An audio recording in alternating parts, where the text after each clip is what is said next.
el hombre que pagó los sobornos por las mascarillas de la pandemia, el que se embolsó 3.700.000 euros en comisiones, esta noche duerme en su casa, libre, y se queda con el dinero. Los políticos que cobraron esos sobornos cumplen 24 y 19 años de cárcel. El corruptor, el que ponía el dinero encima de la mesa, ni un solo día. Y ahora la parte que el Partido Popular no va a poner en su cartel triunfalista. Ese trato de favor al corruptor confeso lo pidieron también los abogados de la acusación popular. Es decir, los abogados que coordina el propio Partido Popular. Así que cuando esta noche oigas a la derecha indignarse porque Aldama se va de rositas, recuerda quién firmó la petición para que se fuera de rositas. Fueron ellos. Óscar Puente lo resumió con una ironía que se hizo viral. Dijo, con sarcasmo, que si cometes delitos pero luego te portas bien y colaboras, el perdón se abre paso, y con presentar un informito ni siquiera entras en prisión. Una sentencia, dijo, tremendamente aleccionadora. Aleccionadora. Quédate con esa palabra. Soy consciente de que esto es muy grave. Una condena por corrupción que toca al entorno de un gobierno es grave, sea el gobierno que sea. No voy a defender lo indefendible, pero precisamente por eso necesitas la historia entera, no el titular de 15 segundos de la tele, porque la historia entera cambia por completo la lección que sacas de todo esto. Vamos con los hechos, sin maquillaje. El lunes 22 de junio, la Sala Segunda del Tribunal Supremo dictó sentencia en el caso Mascarillas. 7 magistrados, por unanimidad. El ponente, el presidente de la sala, Andrés Martínez Arrieta. Condenaron al exministro José Luis Ábalos a 24 años y 3 meses, a su exasesor Koldo García, a 19 años y 8 meses, organización criminal, cohecho, malversación y tráfico de influencias. Ábalos es ya el ministro con la condena más alta de la democracia, por delante de Eduardo Zaplana y de Rodrigo Rato.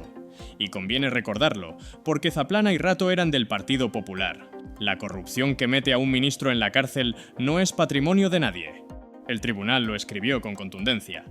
Dijo que estos actos se ejecutan desde el poder público en su rango más alto, y que esta corrupción socava la arquitectura democrática y erosiona la confianza de los ciudadanos. Y tiene toda la razón. Robar mascarillas en plena pandemia, cuando una mascarilla era la diferencia entre la vida y la muerte para tu abuelo o para el sanitario de una UCI, no tiene defensa, ninguna. Y quien lo hizo merece cada uno de esos años. Hay un detalle dentro de la sentencia que lo retrata todo. Entre los hechos probados está el pago de más de 34.000 euros de dinero público a una persona que no trabajó ni un solo día. Eso es malversar. Coger el dinero de todos y repartirlo entre los de casa, en el peor momento de nuestras vidas. Y por eso digo, sin medias tintas, que la condena a los políticos que hicieron esto está más que justificada. No me vas a oír defenderla. Lo que sí vas a oírme preguntar es por qué el que organizaba el negocio y se llevaba la comisión más jugosa duerme esta noche en su casa. Y el Partido Socialista no salió a tapar nada. Ábalos fue expulsado. El gobierno condenó estos comportamientos sin matices. Quédate también con eso, porque luego lo vamos a comparar con otras historias que conoces. Ahora fíjate en el tercer nombre, porque es el que lo cambia todo. Víctor de Aldama, el empresario, el comisionista, el que, según la propia sentencia, formaba parte de la organización criminal junto a Ábalos y Koldo. A Aldama, el Supremo, le impuso 4 años y medio, pero suspendió la ejecución de la pena. No entra en la cárcel. Y no devuelve los 3.700.000 euros de comisiones. Con números claros, Ábalos cumplirá hasta 16 años y medio efectivos. Koldo, hasta 15. Aldama, que ponía el dinero, 0 días. No te vayas, porque la pieza que de verdad explica esta sentencia no es Ábalos, es Aldama. Es entender quién decidió que un corruptor confeso valía más en la calle que en una celda. ¿Y por qué? ¿Cómo es posible que el que paga acabe mejor que el que cobra? La respuesta tiene nombre técnico, atenuante de colaboración con la justicia. Y para entenderla hay que retroceder. Aldama no apareció confesando por amor a la verdad. Estaba en prisión preventiva por otro caso, el de los hidrocarburos, un presunto fraude del impuesto sobre el valor añadido en el petróleo que la Guardia Civil cifra en más de 230 millones de euros. Estando ahí dentro, prometió colaborar. Y a partir de esa promesa, empezó a salir todo. Su defensa la lleva un abogado reconocido por su habilidad para pactar con la fiscalía. ¿Ves el mecanismo? Un hombre acorralado por una causa de 230 millones que de repente decide colaborar y soltar nombres. Cuanto más arriba apunta, más útil resulta. Y cuanto más útil, mejor le va. Esto no me lo invento yo. Lo explican con frialdad de manual hasta los analistas que lo miran desde la teoría de juegos. Si a un acusado le rebajan su mayor miedo, que es la cárcel, A cambio de información contra terceros, el incentivo es transparente: escalar, apuntar más alto, producir más titulares. Y aquí hay una pieza legal que lo explica todo. En nuestro sistema, si la acusación pide una atenuante para un acusado, el tribunal no puede ignorarla sin vulnerar el derecho de defensa. Es lo que se llama el principio acusatorio. ¿Y quién pedía la atenuante para Aldama? Las dos acusaciones. ¿La Fiscalía Anticorrupción? Sí. Pero también la acusación popular, que en este caso coordina el Partido Popular. Léelo despacio. La rebaja que ha permitido a Aldama irse a casa la pidieron también los abogados que responden al PP. Ataron de manos al tribunal en ese punto y ahora fingen escándalo en los platós por una decisión que ellos mismos solicitaron por escrito. Con una mano liberan al testigo que les interesa. Con la otra fingen indignación. Y esperan que tú no veas el truco. No te vayas, porque ahora viene lo que el PP no quiere que recuerdes cuando Aldama habla. Aldama declaró ante el Supremo que en la jerarquía de la trama el número 1 era el presidente del gobierno. Lo dijo sin una sola prueba. Y no lo digo yo. Lo dijeron las defensas, y lo corrigió en plena sala el propio fiscal jefe anticorrupción, que dejó claro que ahí no había ningún número 1, y que desde luego no era el presidente. ¿Recuerdas lo de la cuenta en República Dominicana? Aldama aseguró en una radio haber visto pantallazos de una cuenta a nombre de la mujer del presidente con 6 millones de dólares. Un bombazo. Titulares durante días. ¿Qué pasó? Que la fiscalía ya había investigado y archivado esa denuncia. Por nula credibilidad. Pero el archivo no llevó portadas. El archivo no interesaba. Y hay más. El juez instructor advirtió por escrito que las acusaciones del empresario no estaban mínimamente acreditadas, y la Guardia Civil rastreó todos los teléfonos de Koldo. El único número del presidente que apareció era uno que Sánchez dejó de usar en julio de 2017. Las conversaciones que Aldama dijo haber escuchado eran de 2 años después. Pero no apuntó solo a la Moncloa. Apuntó en todas direcciones, y conviene ver qué pasó con cada disparo. Montó un relato sobre Venezuela, con gestiones en el entorno del entonces autoproclamado presidente Juan Guaidó y cupos de petróleo de la petrolera estatal venezolana, una trama internacional de película. ¿El problema? Que cuando las defensas entraron al detalle, las fechas no encajaban y el propio empresario tuvo que ir matizando sobre la marcha. Señaló a Begoña Gómez diciendo que tuvo que retirar una oferta por un inmueble de lujo en el barrio de Salamanca porque la mujer del presidente lo quería para ella. Una acusación gravísima. Y a las pocas preguntas de su propio abogado, la matizó. Resultó que la universidad privada para la que él trabajaba tenía intereses en esos terrenos. De la bomba a la matización, en cuestión de minutos. Y en su primera confesión, presentó unas fotocopias de obras públicas que supuestamente se iban a amañar a cambio de mordidas, subrayadas en colores como un trabajo de instituto. El problema es que muchas ni siquiera se licitaron mientras Ábalos fue ministro, y otras ni habían salido a concurso. No se puede amañar la adjudicación de algo que todavía no existe.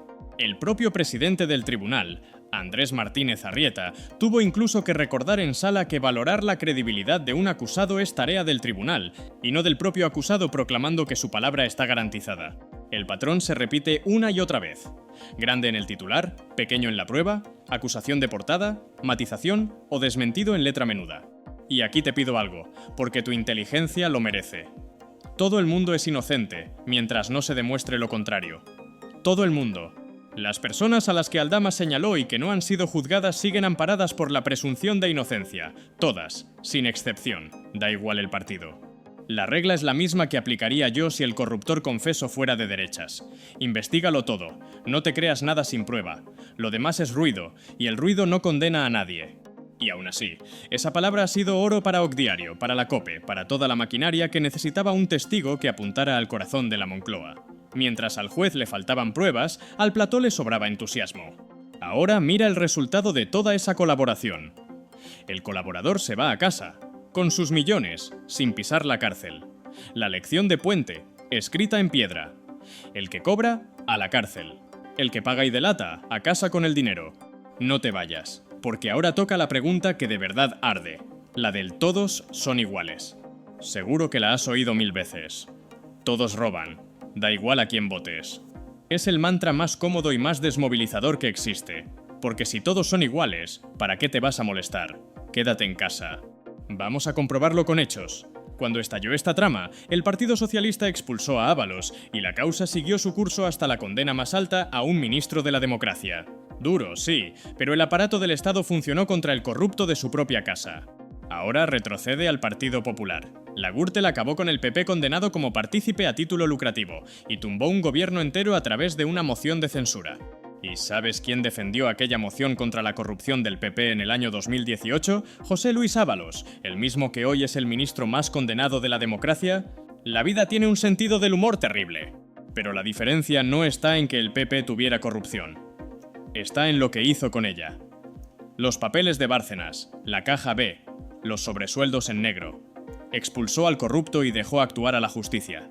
No, borró con un martillo los discos duros de los ordenadores de su extesorero, los destrozó físicamente. Y la Operación Kitchen, una trama policial pagada con fondos reservados del Estado, con tu dinero, montada para robarle a Bárcenas la documentación comprometedora y proteger al partido. Usaron al Estado no para perseguir la corrupción, sino para taparla. Y eso es solo una parte. La Púnica, la Lezo, tramas de adjudicaciones y de financiación que recorrieron comunidades enteras gobernadas por el Partido Popular durante años. No hablamos de una manzana podrida. Hablamos de un patrón que se repite, territorio tras territorio, legislatura tras legislatura. ¿Ves la diferencia? A un lado, un partido que entrega a su corrupto y deja que el Supremo lo condene a 24 años. Al otro, un partido que usa la policía y el dinero público para destruir las pruebas de su propia caja B. Eso no es todos son iguales, es exactamente lo contrario. Y por eso te decía que no se puede atacar la condena a Ábalos. Atacarla sería caer en la trampa. Esa condena demuestra que cuando hay pruebas y hay un corrupto socialista, la justicia actúa y el partido no lo protege. Eso es bueno. El problema no es que la justicia haya actuado contra Ábalos. El problema es si actúa con la misma vara para todos. No te vayas, porque esa misma semana, mientras el Supremo condenaba a Ábalos con todo el rigor, pasaba otra cosa en otro juzgado. Hablemos del juez Peinado, el que instruye la causa contra Begoña Gómez, la mujer del presidente. Ese mismo lunes, el Consejo General del Poder Judicial, el órgano de gobierno de los jueces, le abrió un expediente disciplinario al juez, con el voto en contra, eso sí, de los vocales conservadores. ¿Y por qué se le abre expediente a un juez? Porque esa causa ha sido un rosario de decisiones que no se sostienen. 3 jueces de revisión ya le han anulado a Peinado una decena de resoluciones. 10 decisiones tumbadas por sus superiores. La última. Quiso retirarle el pasaporte a Begoña Gómez alegando riesgo de fuga. ¿Basándose en qué? En que su propia escolta, los policías que la protegen, podrían ayudarla a huir. Eso indignó a la propia Policía Nacional y a sus sindicatos. Y un detalle de fechas que muchos comentaristas no han pasado por alto. Citó a Begoña Gómez para retirarle el pasaporte justo el día en que el presidente comparecía para hablar de corrupción. Casualidad, dirán algunos. Yo te dejo a ti la conclusión, pero la coincidencia ahí está. Une las dos imágenes de la misma semana. En una, el Supremo aplica el máximo rigor a un corrupto socialista con pruebas hasta arriba, y hace bien. En la otra, el órgano de los jueces tiene que frenar a un juez por sus decisiones contra la mujer del presidente. No es un juicio sobre si la justicia debe perseguir la corrupción. Claro que debe. Acaba de hacerlo con Ábalos. La pregunta es por qué el rigor y la contención no se reparten por igual. Y no es solo una sensación. Una encuesta de esos días reveló que la mayoría de los españoles ya cuestiona la imparcialidad de la justicia, y casi un tercio cree que a la izquierda se la trata con más dureza. Eso no lo dice un partido, lo dice la calle. Y seamos precisos, porque es terreno delicado. Nadie serio dice que todos los jueces conspiren. La inmensa mayoría hacen su trabajo con honestidad. Lo que señalan juristas que no se pueden despachar como propaganda es algo más concreto, que un puñado de causas, casi siempre las que rozan al gobierno, avanzan con una alegría llamativa sobre indicios endebles y luego se deshinchan en las instancias superiores. Una decena de resoluciones anuladas a un solo juez no es una opinión, es un dato. Llamar a eso lawfare es una interpretación, y como tal discutible, y te la presento como lo que es. Pero las anulaciones, el expediente y la desconfianza ciudadana son hechos. Y con esos hechos encima de la mesa, hacerse preguntas no es atacar a la justicia, es defenderla. No te vayas, porque ahora toca mirar a los medios. ¿Has visto cómo lo han contado? La condena a Ábalos a 24 años, enorme, en portada, perfecto, eso es noticia. ¿Y dónde está? Con el mismo tamaño, que el corruptor se va a casa con sus millones. ¿Dónde está que esa benevolencia la pidió la acusación que coordina el PP? ¿Dónde está el expediente al juez Peinado? En letra pequeña, o directamente no está. Porque el relato que interesa a una parte del aparato mediático es simple. Sánchez, corrupción, dimisión, elecciones. Y todo lo que lo complica estorba, y lo que estorba se entierra. coger la palabra de un corruptor confeso, amplificarla mientras dice lo que conviene y silenciar cada vez que un juez la desmonta. Porque la mentira viaja en titular y el desmentido viaja en letra pequeña 3 semanas después, cuando ya nadie se acuerda. El daño ya está hecho. La sospecha ya está sembrada. Y la rectificación, sencillamente, no vende. Por eso es tan importante un periodismo que cuente las dos mitades, la que condena y la que matiza. La prueba y la falta de prueba. Porque a un país informado solo a medias se le puede manipular entero. Por eso la derecha salió en tromba el mismo lunes. Almeida dijo que Sánchez es el jefe de la corrupción y que tiene que dimitir. Ayuso preguntó si esto no basta para convocar elecciones. Y es legítimo que pidan responsabilidades, para eso está la oposición. Pero hay una pregunta que jamás se hacen a sí mismos. ¿Dimitió alguien en el PP cuando se destruyeron los discos duros de Bárcenas con un martillo? ¿Por la Operación Kitchen? ¿Por usar la policía del Estado para tapar su caja B? El silencio es la respuesta. Siempre es el silencio. Eso es la doble vara de medir, exigir al otro lo que jamás se exigen a sí mismos. Y déjame ser justo, porque este canal no es propaganda y tú no eres tonto. Pongamos los argumentos del otro lado encima de la mesa. La derecha dirá que aquí hay un ministro condenado por corrupción, que eso es gravísimo, y que el gobierno no puede escudarse en Aldama ni en los jueces. Cierto. Un alto cargo socialista robó en una pandemia, eso mancha, y el gobierno tiene mucho que explicar todavía. Dirá también que las atenuantes por colaboración son una herramienta legal legítima, que sirven para destapar tramas que de otro modo quedarían impunes, y que el Supremo no se las ha inventado. También es verdad. Y dirá que cuestionar a la justicia solo cuando el fallo incomoda es justo lo que la izquierda critica de la derecha. Ese reproche, en abstracto, es razonable. La coherencia se exige a todos, también a nosotros. Reconozco esos argumentos. Pero ninguno borra los dos hechos centrales. 1. El corruptor se queda con el dinero y no pisa la cárcel, y esa atenuante la pidió también el PP.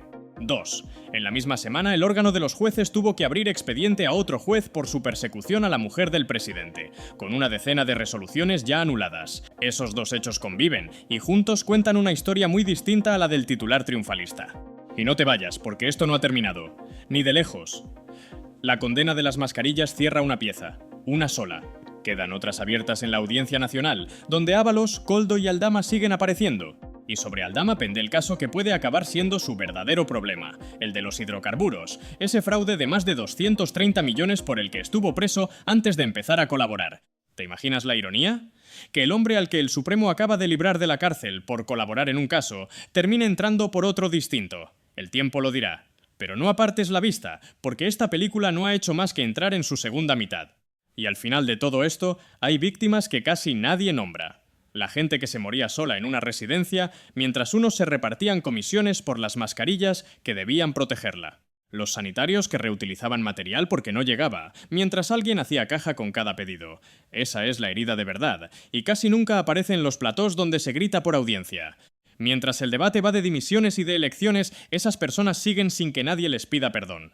Por respeto a esa gente, la justicia tiene que ser igual para todos. Para el que cobró y para el que pagó. ¿Y qué significa todo esto para ti, que estás al otro lado de la pantalla?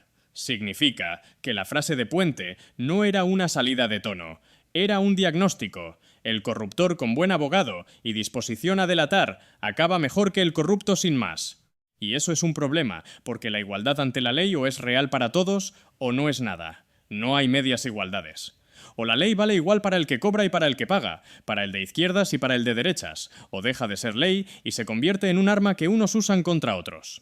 Y una democracia en la que la justicia se percibe como un arma es una democracia enferma, le pese a quien le pese. Significa que el cuento del todos son iguales es justo lo que necesitan los que destruyen discos duros con martillos para que tú te quedes en casa, desencantado, pensando que da igual. No da igual.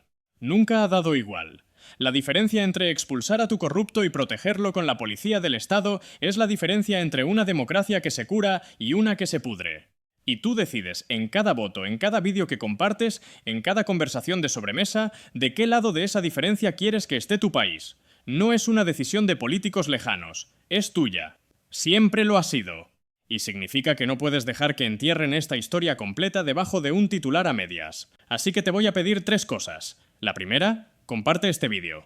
Con quien te suelte el todos son iguales, con quien solo haya visto el titular de los 24 años y no sepa nada del corruptor que se va a casa, ni de la petición del PP, ni del expediente al juez. Esta historia completa solo llega a la gente si tú la haces llegar, porque si no la cuentas tú, gana el titular a medias, y el titular a medias siempre juega a favor de quien tiene el altavoz más grande. La segunda, suscríbete y activa la campanita, porque esto no ha terminado. Quedan otras piezas de la trama, queda el caso de los hidrocarburos sobre Aldama, quedan los recursos. Y aquí lo vamos a seguir contando entero, con las pruebas y también con lo que no son pruebas, distinguiendo siempre una cosa de la otra, para que nadie te la cuele. Y la tercera, la más importante, recuerda.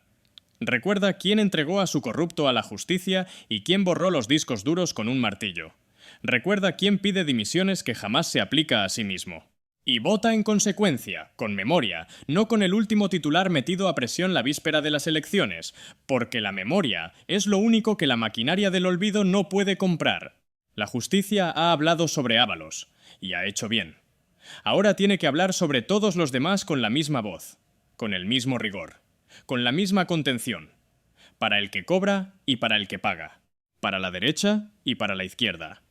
Esa es la única exigencia que merece la pena, y es la nuestra. Nos vemos en el próximo. Cuídate, piensa por ti mismo, y no dejes que nadie te diga que da igual, porque no da igual. Jarabe democrático.